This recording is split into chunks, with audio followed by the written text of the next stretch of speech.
This is what it is like outside of my house today, and my kids decided that they would go outside. I don't know where they went to. We have a shed outside of the back of the house, and so it's been in the negative temperatures here for the last like couple of 3 days. They canceled school on Friday because of it.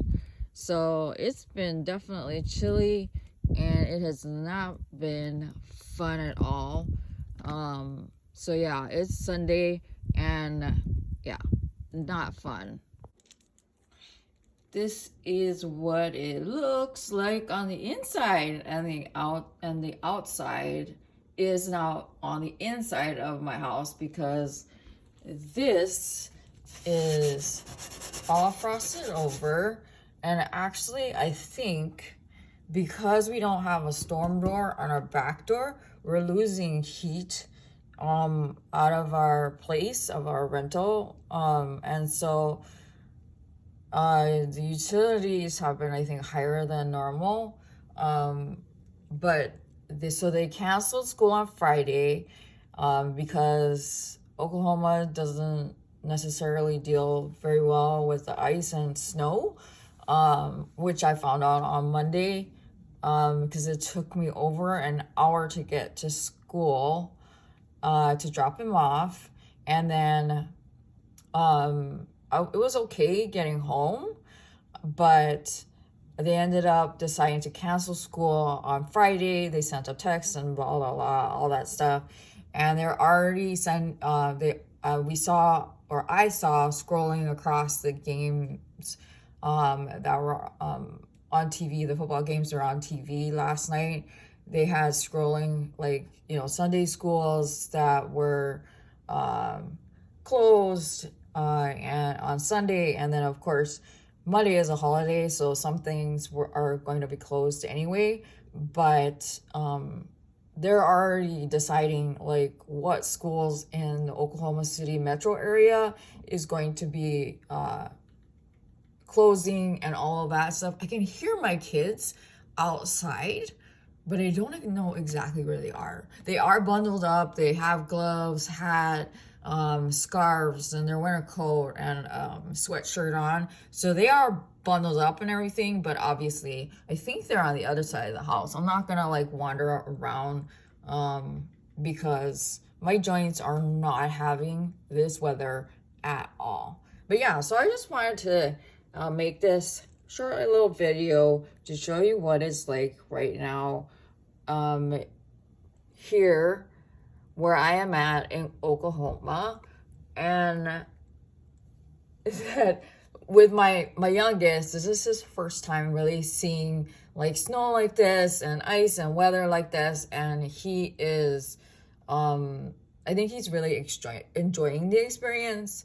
And so I don't know about those of you who kind of get joy out of how your kids experience things for the first time, but I get joy out of that, even though sometimes it's not necessarily fun things. But I get a kick out of having my kids either experience or re-experience things for the first time, for the second time, or whatever it is, and seeing their reactions to like stuff like this, like seeing snow. And so anyway, yeah, so this is what it is like right now. It's windy, it's snowy, it's icy, and it's cold. Tomorrow I have a doctor's appointment.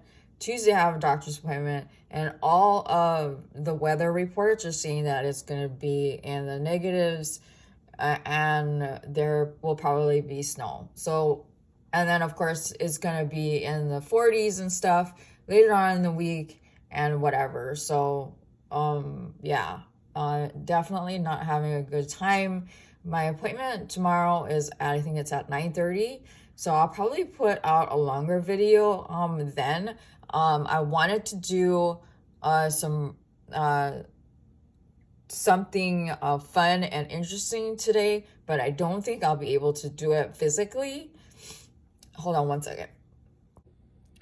So So this is me right now. I have not been able to like physically do anything for the last couple of hours because my joints are not having it at all.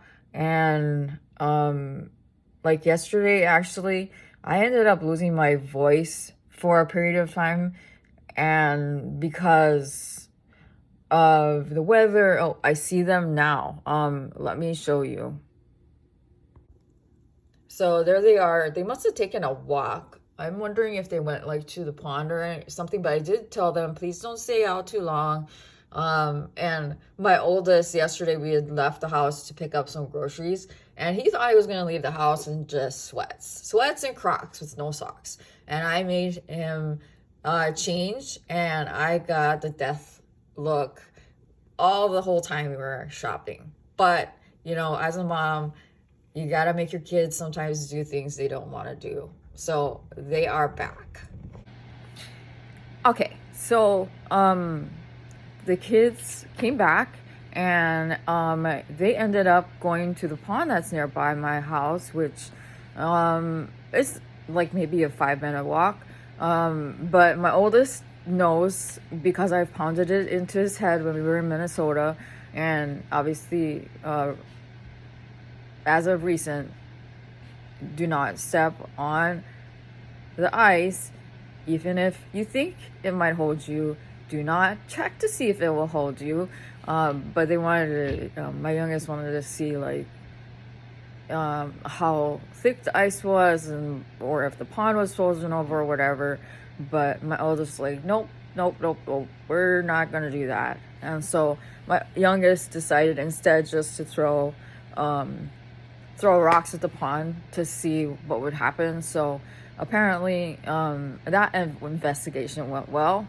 They have found out that the pond top is partially frozen over, because when he threw rocks at said pond, the pond the rocks did not sink or whatever. They said they could hear the rocks go, bouncing across the top of the pond.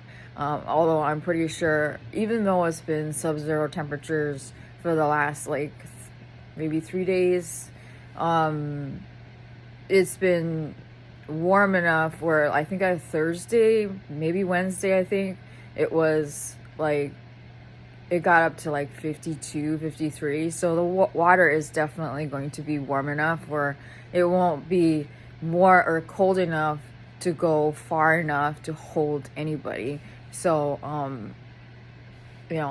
kids can be kids, and it obviously is dangerous. So, and from my years of living in Minnesota, I have seen lots and lots of tragedy from people who thought they were smarter than Mother Nature, and decide to wheel out their dualies and F-150s, F-250s, or whatever it is in their, fishing houses and whatever, and end up paying the price for it, unfortunately.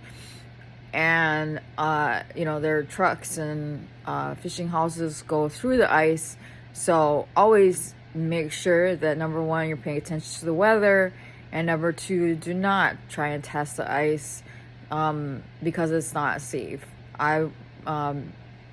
Because you just never ever know. There will always be a weak spot, especially here with how much of a whiplash there is with the weather going from, I think this morning it was, when my husband, when he left for work, it was -16. And although, it's slightly warmer because it is snowing, it's definitely still cold. And like I was saying before, my oldest did not want to wear his winter coat yesterday, but I told him, like I told my youngest, that you always, especially in this kind of weather, I always make sure to dress in case something were to happen, and if you get into an accident or your car breaks down or whatever. So here it tends to be super, super windy that I've noticed. So whether it's warm or cold, I would rather be over prepared than under prepared. So I, told him, that I appreciate the fact that he listened to me, even though he's 20 and he probably thinks, what the heck is my mom talking about? Why would I need to wear a winter coat? But I would rather have him wear a winter coat and say the car stalls, or God forbid we get into an accident, and he is the only one not wearing a winter coat, and he gets hurt or sick or something like that. So I told him that I would not be doing my job as a mother if I did not make them each do something that they didn't want to do, as annoying as it might be. So because he did humor me, he did put on shoes, he put on sneakers, and he did wear his winter coat, which, I told him, just the easy thing to do is, if anything, if you don't want to wear your gloves, you can always just put them in your pocket. So put them in your pockets. Same with your cap, stick them in the pocket and you're good to go. So, and if if it gets too warm and,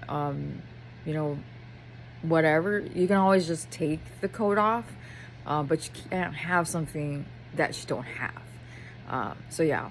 So anyway, I decided, if you can see from my previous to now, is I decided I needed to just suck it up and do a little bit more today, and at least put my contacts on and change my clothes to say I at least accomplished something today.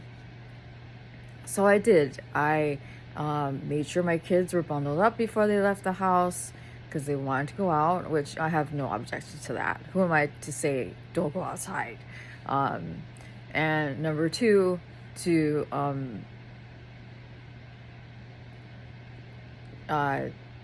just like kind of move around and get the stiffness out of the joints. So, because sometimes that's just all what it takes. So I changed my clothes because I was in my pajamas, and I put my contacts on, brush my teeth, wash my face, and all that stuff. So yeah, did that. I can pat myself on the back, as ridiculous as it might sound, but that's what's going on right now. Tomorrow, like I said, I have an appointment at 9:30. If I get done in ample enough time, because the thing is like with my husband and his job, he's essentially kind of like on call, so he might have to stay late, or he may not be able to leave because he's operations, because cleaning the runway and making sure the runway is safe and all of that stuff is something that he needs to take care of. But because I had this idea that I wanted to try of making some resin pieces with some of my mica powders and sticking them, like, I guess have them not cured all the way, so soft cured enough so that I can kind of mush them a little bit, if that makes any sense, and then put them in a mold and make it more of a display piece or an art piece that can be put on a coffee table or whatever, and see how it comes out. I haven't decided like what like smaller resin pieces that I want to use. I'll have to take a look and see what I have, or if I just want to take maybe a like big-ish or mid-size mold and use that and put it into a bigger mold. Let me know what you guys think, if I should go with like smaller molds that I have, that I'll maybe pick out, like I was thinking about some snowflake molds that one of you had bought and so generously sent to me, or if I should pick a medium size, so the like small molds, and then put it in a medium size mold, and they'll all be colored with like chameleon powders, or I have, I think, UV mica powders, or maybe, I don't know, some like crazy colors, and then put it in the medium sized mold, which will be filled not all the way, just part of the way, just enough to cover it with clear resin. Or if I should go up, where it should be a medium size into a large, doing the same thing. We're gonna do a medium size into a large, and so this is gonna be a couple of days process. And so like the first thing would be for me to make the one that will go into the other, and then the next would be for me to you can watch me unmold that particular piece, and then put it into the larger mold, and then watch me pour the clear. And then also it'll be my first time using black. So I'm going to also color the resin that I'm going to be using in the mold that will have the powders and whatever in it with black colored resin. And I've never done anything where like the piece is completely backed by a black resin. I don't know if that makes any sense, but anyway, I want it to be this like striking look. So let me know what you think. I know you're probably thinking like I'm nuts or whatever, and what are you guys watching? But this idea came to me, and I'm thinking, I wonder if this would work. If like, and obviously I would probably, I would wear gloves when handling the soft cured resin, because I'll be handling it more than I would, because I'm going to be mushing it and folding it and stuff like that into the larger size mold, and moving things around to make it into what I want it to look like. And then I will then be mixing the clear resin to go on top of it, so that what you will be able to see is stuff from the side, and then of course stuff from the top. And it's not going to be anything that's functional per se, but something that's more of an art piece. So I don't know, it's going to be something that I want to do that's kind of fun and kind of different. And yeah, that's where we are today. And the other thing is I also want to see how differently my resin cures in this kind of weather, because working in this kind of resin, I've only worked it in Hawaii, so that's the only temperature that I know it to work in, how fast it cures, how slow it cures, and all that stuff. So it'll be interesting to see also how fast it cures when we're in temperatures that are 0 degrees and below, and see what kind of rate everything cures, if it cures faster, if it cures slower. It does have all of that information on the side of the bottle, but just like with everything, like when you're baking or cooking, everything is subject to whatever your surroundings are. So we'll see also how pressure affects it and all of that stuff too. So and then the other thing I wanted to say is that I have also noticed, and those of you who may not know, is that I have PTSD, and I have noticed over the last couple of weeks that the sound of the air blowing into my house, so the loud whooshing sound that it makes, the forced air, has immensely triggered my PTSD, where I have noticed that my muscles have tightened up and are starting to ache because I'm always on like this heightened sense of like what's going to happen next. I don't know what you would call that, but yeah, I've just realized that in the last couple of days, like my jaw has been clenched, and you know, as with anything, it's a couple of steps forward and a couple of steps backwards. I'm getting there. So yeah, that was this video. Like I said, I meant for this to be short. I know I can tend to rattle on, but it is what it is. But yeah, if you got it this far, I appreciate it.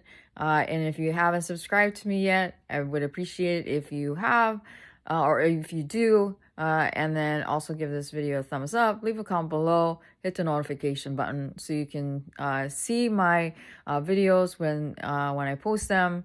And until the next time, I will talk to you guys later. Bye.